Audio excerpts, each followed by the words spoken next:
Hi again, Dawn here today to show you the Sprout Stich for the Sprout Shawl, which is another one of the assigned pooling texture stitches that you can employ into just about any pattern. Just like any other assigned pooling project, you want to make sure that you have a variegated yarn that has good contrast between the colors. And the first thing that you're going to want to do is lay out your yarn and just take a look at where those color changes are happening. So in this case, this is a colorway called black on white, and it is kind of a beigey gray background that then kind of transfers into a charcoal gray and then back again to this background color again. In regular colorways in my collection, this background color is the same as Serenade, and the accent color is the same as Steadfast. So that's something to keep in mind if you want to plan any projects that need a companion color as well that would go with. So again, just like I mentioned in the last video about the floret cluster, in assigned pooling, it's not necessary to measure the length of the repeats and calculate exactly where you start and stop like it is in planned pooling. Planned pooling is a little bit more rigid in order to make it perform. Assigned pooling is a lot more free and relaxed, and you can build your texture stitches in wherever that accent color falls. So again, today we're going to be working on the Sprout Stich, and I'm doing it here in black on white today to show you in a slightly higher contrast color pairing so that you can really see what's going on. When we're finished, I'll bring the original back in and show you the Sprout Stich in the Sprout colorway, but it is a lower contrast, and I just wanted you to be able to see a little bit better, so I decided to bring in black on white. So again, the first thing that you need to determine is where that color change is going to happen. In this case, it's pretty much for the most part, a pretty hard line between the white and the black. So again, Sprout Stich is a derivative of stockinette stitch. So we have a right side and we have a wrong side. And it's very obvious which one's which. So you're going to need to be able to work these sprout clusters on, as if to knit and as if to purl. So you're going to need to just perform those stitches anytime that accent color comes up. So we're going to knit along in our background color because we're on the right side. And again, this is just a swatch. This isn't the actual shawl shape, but I do recommend that you make a swatch just to see how it's going to work before you cast on your actual project. You don't need to keep that swatch. It's just kind of a practice. It's not really for gauge. So it won't it won't contribute to your yardage. You can take it out and use it again. So we're on the back side now, so I'm purling still in the background color, but we're getting ready to come up on our accent color. I think we can get one more stitch out of that.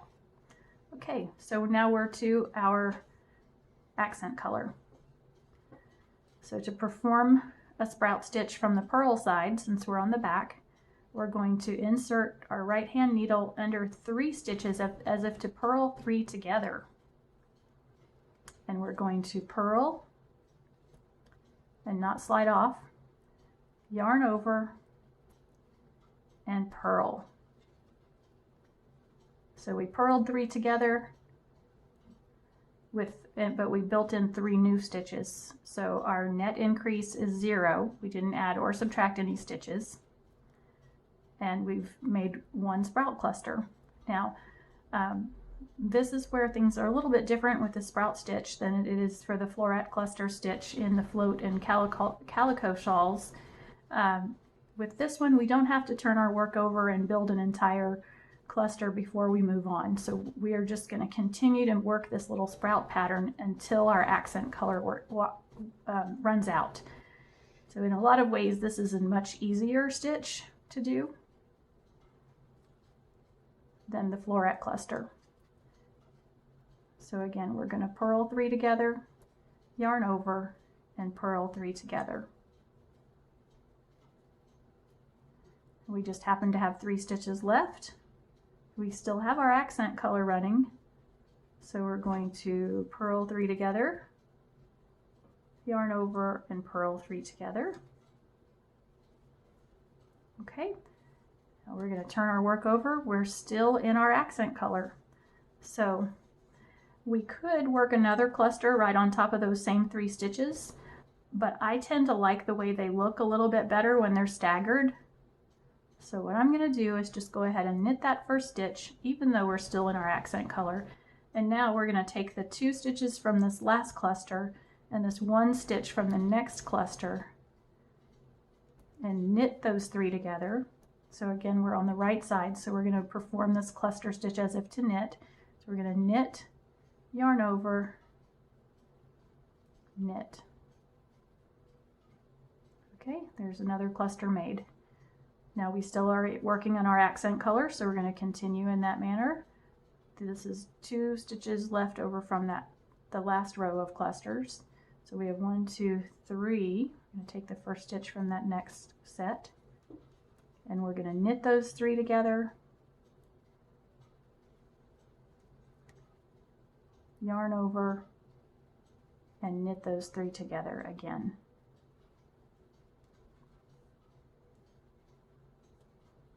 Okay, we're still in our accent color, so we're going to do that again. I'm going to take the next 3 stitches,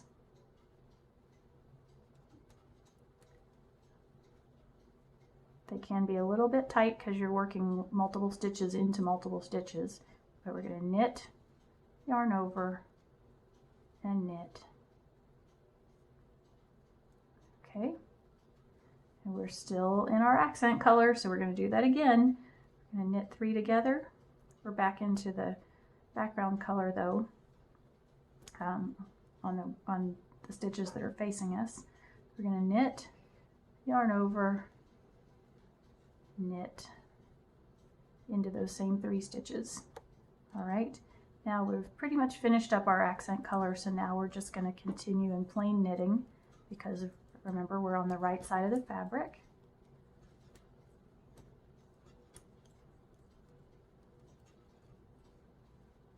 We're going to knit to the end.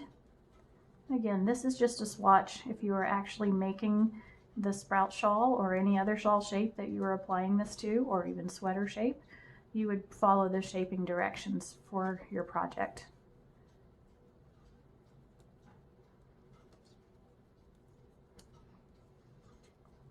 Okay, so we're on the wrong side and we're in the background color, so we're just smooth sailing along with our purls. When you come to a cluster from the previous row, you just work into those stitches individually.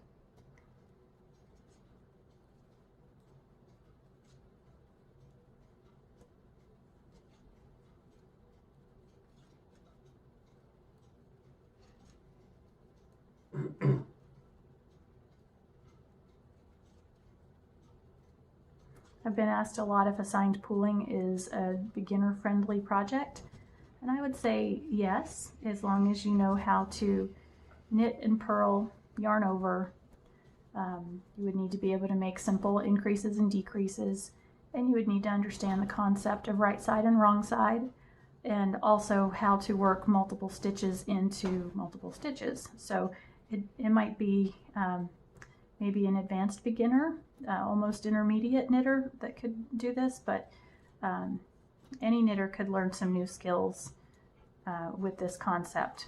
And so I encourage you, even if you are new, to jump in and give it a try.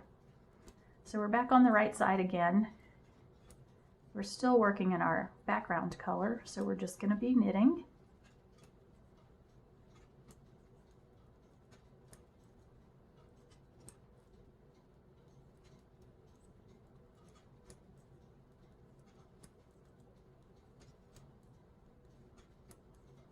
So if you make a swatch like this, just remember, this is not going to show you what your pooling pattern is going to look like at all, because the pooling pattern is really mostly determined by the number of stitches you have on each row. And if you're making something that has increases or regular increases or decreases in it, like a triangle or even a bias rectangle, then it's going to have a different shaping and therefore different stitch counts per row, and that's going to move around where those pooling sections fall. If you're making a swatch like this, you're not going to really get a good grasp for how those how the pooling is going to look in the finished project. It's going to look a lot more regular if you have the same number of stitches. Okay, so we've come back to our accent color. We're on the wrong side, so that means we're going to work this next cluster as if to purl. So we just happen to have 3 stitches left. We're going to purl, yarn over, and purl. Okay. Now, if you had 2 stitches left, you could have undone 1 stitch and used that 3rd one and worked it into 3, or you could have just worked a 2-stitch cluster, and that would have worked out okay too. Now we're going to turn over. We're back to the right side again, and again, I don't particularly love when the clusters stack right up on top of each other. I think it looks better if they're slightly staggered. So we're going to go ahead and work that first stitch. We're going to knit that first stitch. Now we're going to take the next 3 and work them together as a cluster. So that's going to offset our little clusters a little bit, and I think it just looks nicer. You don't have to do that. You can stack them on top of each other if you'd like to. It's just whatever you prefer. So we're still in our accent color. We're going to knit the next 3 together, and we're just going to keep on working that little sprout cluster stitch where we're working 3 into 3 all along until we run out of our accent color again.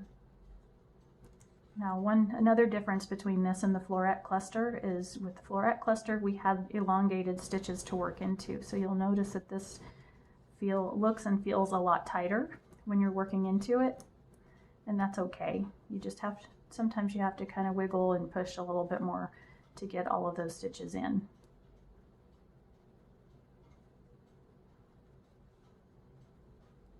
So again, it's knit into 3, yarn over, and knit into those same 3 again.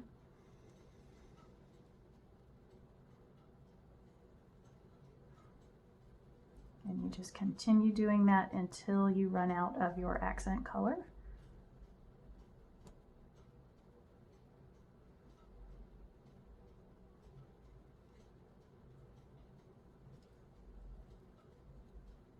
Now I've already run through my accent color, but I wasn't quite finished. So you'll notice that this little cluster has 1 stitch on the end of the background color, and that's quite all right too. That won't hurt a thing. All right, so this is what those little sprout clusters look like. It gives you a nice, almost like little sprouts of grass, or you could almost think of them as wheat stalks that are bound in the middle. But it gives a really interesting texture. And I'll pull out the original and show you. This is the original Sprout shawl. And you can see I assigned the really bright kind of acid green color to the sprouts. Let me turn it around this way so we're looking at it as it was knit. So you can see these little sections of the bright green, and then the kind of sagey gray green in the background was just plain knitting. And then you can see the back side. This one's not necessarily reversible. This isn't one that I would recommend calling reversible, but you can still see that the little sprouts did take place. It's just they blend in a lot more with the purl side. But on the right side, they make these pretty little clusters. So I hope this helps. I hope this answers your questions that you might have about the Sprout Stich. Please feel free to email me if you do have any questions. You can also message me through Instagram or Ravelry, but I do tend to answer my emails and see my emails faster than I do other forms of messaging. And my email address is printed on the bottom of the pattern, so you can always find it there. If you have the pattern, you have my email address. It's also on my website, so if you're at chasingrabbitsfiber.com and you'd like to get in touch with me, there's a little envelope icon just under the main navigation bar, and you can click on that and it'll take you right to an email message box.